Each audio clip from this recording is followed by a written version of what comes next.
So like a lot of people, when the pandemic hit in early 2020, I started a little personal project. Not baking bread or writing a novel or anything so productive. No, I started a Letterboxd account, logged every movie I've ever seen, and then started watching and rating a ton more.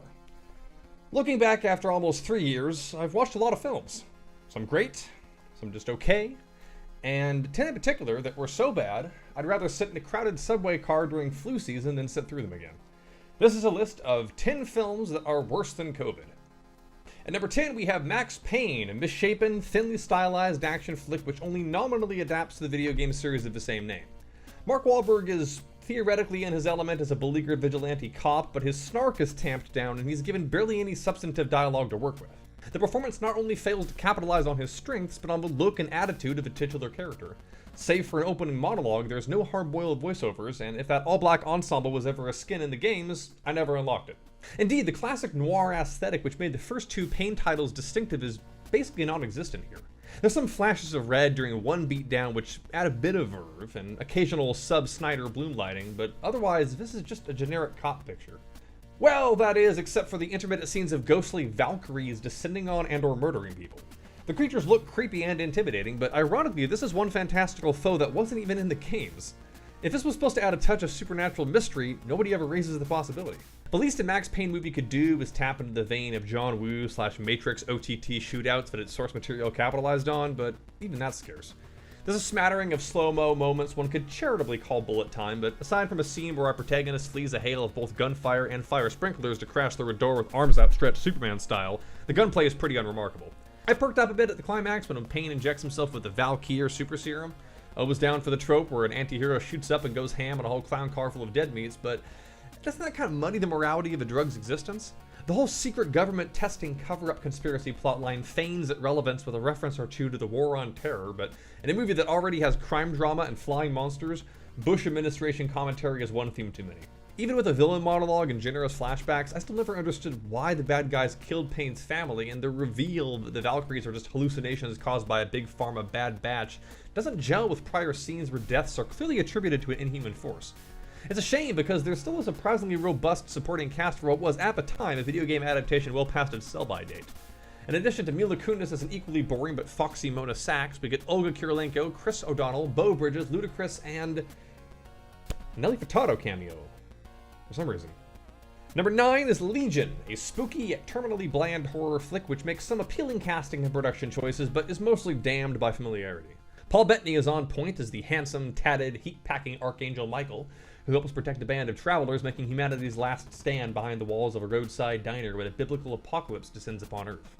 From his sudden descent into shadowy LA and disastrous run-in with cops to his mission to protect a yet-to-be-born savior in the desert, Michael is basically tracing Kyle Reese and the Terminator minus conception via time paradox.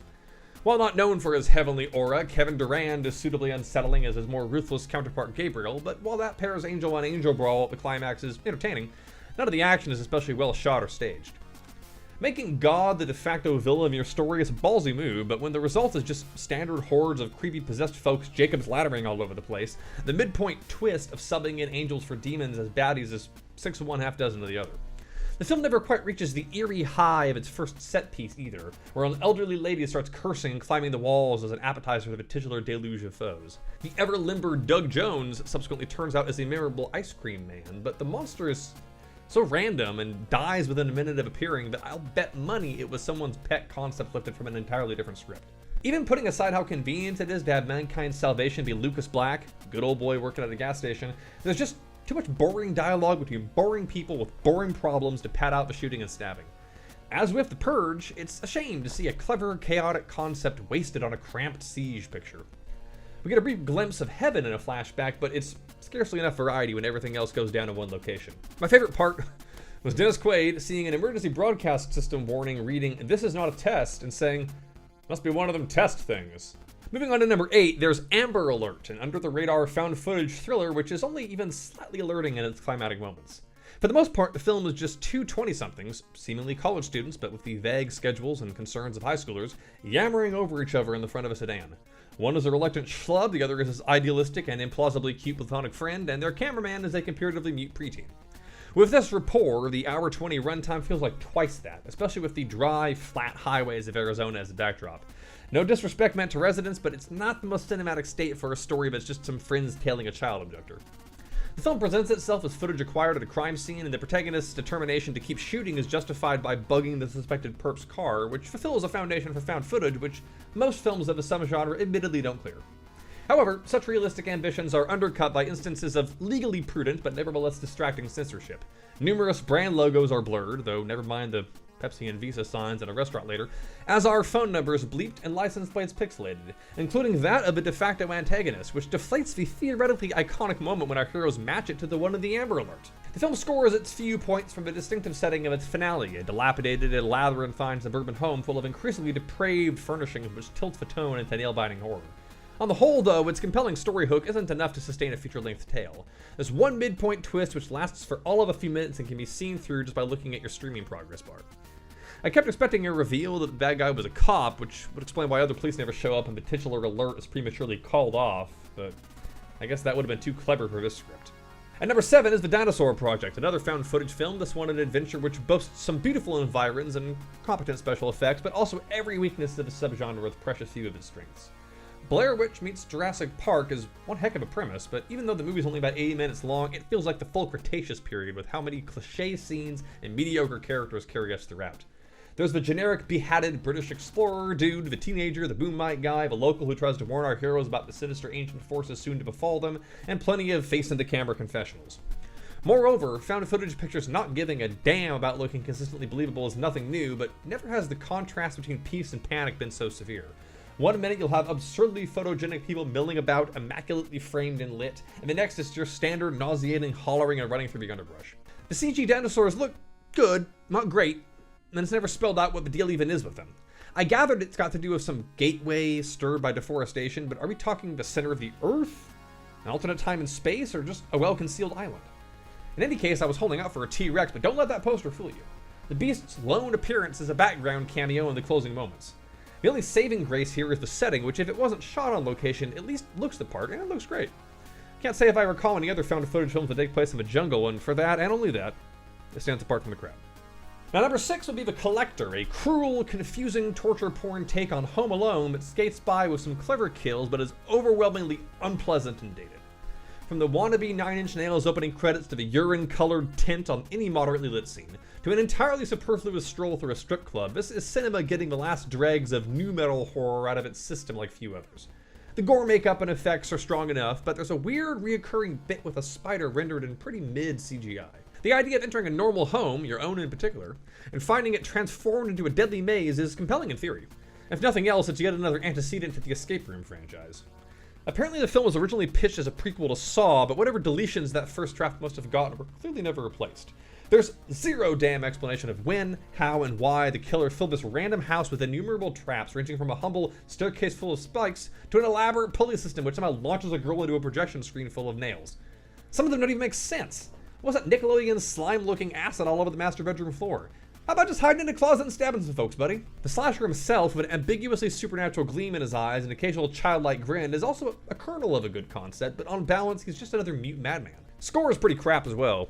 Alongside forgettable orchestrations and, briefly, a corn snippet, there's inane orchestral choices like a non-diegetic screaming and moaning, and at one point a thrumming beat that I swear to God was just a looped audio of a blood pressure cuff getting pumped up. Amidst all this uniquely off-putting nonsense are your usual genre tropes. Visibly mid-20s woman playing a petulant teenager, hyperactive jump scare cues, a sex scene in an objectively terrifying location, the like. But whether considered nostalgic or just a grindhouse tier one-off, this kind of edgy, merciless traumathon is just not my style of scares. Coming close to the actual title here, number 5 is Fantastic Four, a dour, boring, and ugly readaptation of the comic book line which proves third time is anything but the charm. Fanforstic was apparently the last in-house Marvel movie from Fox before Disney's buyout, and for better or worse, the mouse would have never let this out the door. The acting is almost uniformly flat and monotone. I thought it was just bad kid performances at worst, but no such luck. The set design and color palette are brought to you by the color gray, while 90% of the events take place either in a dark military base or a rocky hellscape hyped up as the source of some world-saving energy without any explanation of how and why anyone knows that. And would I have noticed Kate Mara's reshoots wig without the internet backlash? Probably not, but still pretty bad. The film doesn't have plot holes so much as a plot vacuum with occasional air bubbles of credibility. Reed Richards apparently has the same teacher in elementary school as high school, where the 20-something looking guy is somehow competing in a science fair against preteens. How many grades does this place cover? These kids are presumably at least 18 to become government contractors, so this is also implicitly the rare Marvel movie to feature underage drinking. Sue Storm has some pattern recognition skill and a Baby Driver thing where music helps me focus, but both traits aren't even half-assed, they're 1/8 assed at the most. Aside from making It's Clobberin' Time something Ben Grimm's abusive older brother, played by a pre-White Boy Summer Chet Hanks, says before beating him, changes to the Fantastic Four's backstory don't really bother me. What bothers me is the cataclysmic combination of rushed, cartoonish logic and such stone-faced presentation. This is a script where people say things like, his biochemistry is off the charts, and a boy genius builds a supercomputer out of conjoined N64s. Why have a long face? By that same token, though, comes the film's solitary redeeming quality. Some uniquely unsettling imagery. Famously beleaguered director Josh Trank is replaying the hits from Chronicle throughout, sure, but mining the cast's transformations for relatively gnarly body horror is at least a creative touch. The redesign of Dr. Doom, while poorly characterized, is also quite striking, and the Carpenter meets Cronenberg vibe of him striding down a hallway literally blowing people's minds is a chilling sequence hinting at what this project could have been.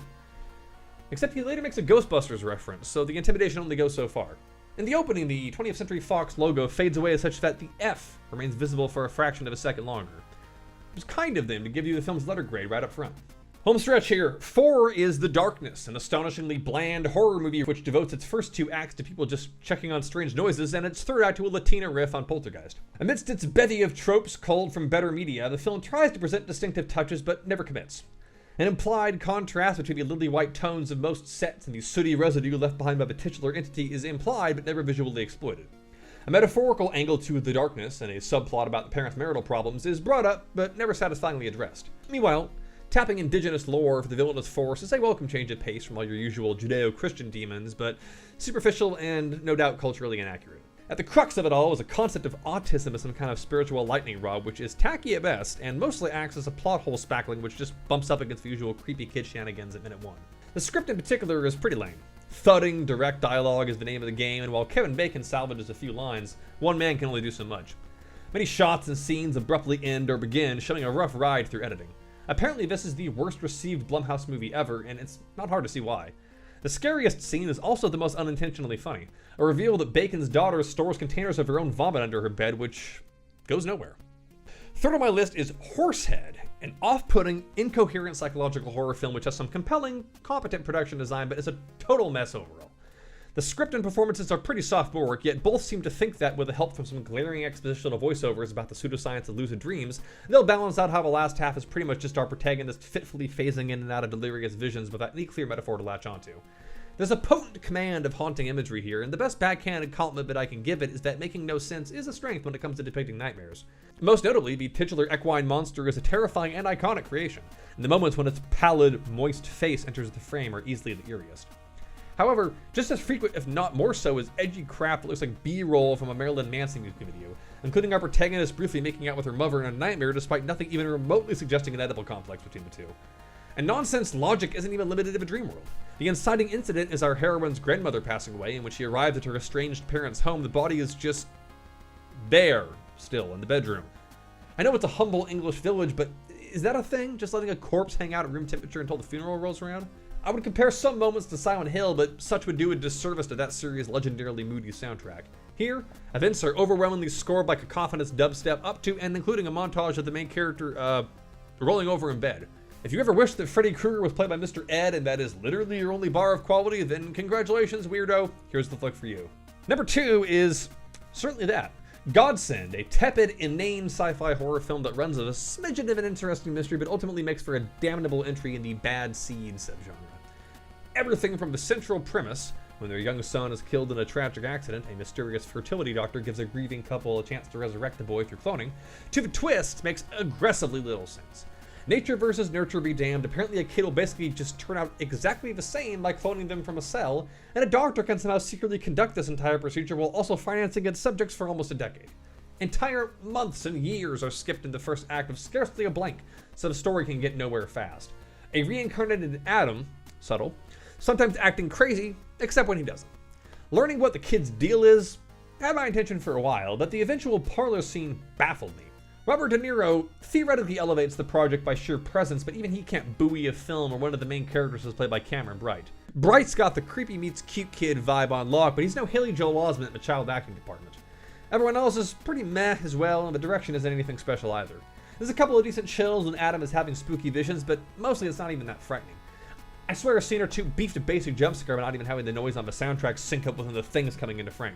What little violence happens take place off screen, and so the action is mostly just a lot of yelling and light jogging. God should have taken this one back. At number 1, or perhaps more aptly number 0, there is Ballistic X vs. Sever, a flavorless, incoherent pastiche of early aughts action trends which bears barely any redeeming qualities by which the medium of film can be measured. I was loosely aware of Ballistic from ads as a kid, but the movie chiefly came to my attention when I learned that at least at one point it had the lowest critical rating of all time on Rotten Tomatoes. What does, by at least one objective metric, the worst movie ever look like? Ask and ye shall receive. At a glance, one would think, or at least hope, the synopsis, a downtrodden FBI agent is tapped to help capture a rogue assassin, promises cat and mouse antics with a pair of sexy, casually diverse stars. But no such luck. Antonio Banderas and Lucy Liu sleepily mutter most of their lines, and the extent of the verses is a brief, sloppy fist fight early on. There's some competent martial arts brawls and a couple of attention-getting practical explosions, and Banderas firing a gun atop a flaming bus skidding down a street was actually pretty ballin'. Otherwise, though, every action sequence just feels clumsy and off, like the actors are hitting their cues too slowly or the camera itself is sluggish. Don Davis on the score tries mightily to bring the same energy that he did to The Matrix, but it's like painting racing stripes on a snail.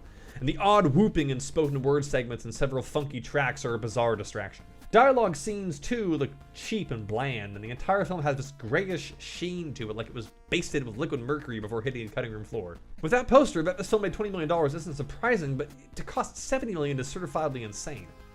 This is the kind of script usually reserved for a direct-to-video Steven Seagal or Bruce Willis flick, where plot holes drop details and cliches pile up like sand in an hourglass. What is even the bad guy's job, an arms dealer? Why did he fake marry X's wife and then fake their death? Why did X get arrested around the midpoint? Why was X even asked to get involved in this when he just sits in a car for the first 10 minutes of Sever essentially committing a mass shooting? Why did he throw away a shotgun and switch to a pistol when he was at an arm's length of Sever? And who the heck even directed this? The credits point a finger at Chaos, apparently a pseudonym for a Thai producer who hasn't made a single ever thing that I've heard of before or since. It's so hard to specifically describe anything that happens in this film, not because it's some profound, surreal piece of art, but because it's a limp, generic action movie that feels like it was rewritten from the memory of another better story. People shoot some people and punch others, and there's a kidnapped kid, and did I mention that bus was kind of neat? There's no other distinctive locations or set pieces, just people screwing around in Vancouver for an hour and a half with automatic weapons. God. Alright, now after my exposure to all of that, I've had all my boosters and shots, but out of abundance of caution, I have to figure out how to get one of these things open.